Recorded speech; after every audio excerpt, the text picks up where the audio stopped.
अँध्यारोमा लम्किन्छ जुन केरी ज्योति बाली अन्धकारमा चम्किन्छ। अब कतिमा तिमी आजकल मेरो घरतिरको बाटो किन नआएको? कामै पर्दैन। मैले तिमीलाई अस्ति नै चर्च जाऊँ भनेको होइन र? कुन बार जाने, कुन दिन जाने, कति गते जाने मलाई थाहा भएन। शनिबार। आज तिमीहरू पनि है बसिरहेछौ के कुरा काम चल्दैछ? उसले कुन बार चर्च जाने भनिसक्यो। हाम्रो नेपालमा अफिस स्कुल शनिबारको दिन बिदा भएको बेलामा हामी चर्च जान्छौँ। भोलि जाने हस्? हालेलुया।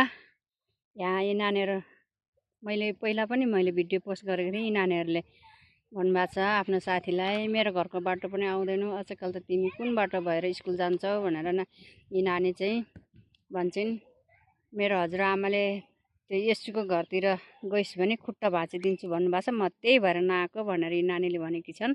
अनि यिनीहरूले यी दुईजनाले रिक्वेस्ट गरेका छन् अबदेखि चर्चमा जाने हामी साथी हो भनेर भनिराखेका छन्। परमेश्वरले यी नानीलाई पनि चर्च जानलाई हृदय दिनुभएको होस्, चर्च जाने त्यो मन दिनुभएको होस्, ढोका खोलिदिनु भएको होस्, परमेश्वरले आशिष दिनुभएको होस्। हालेलुया।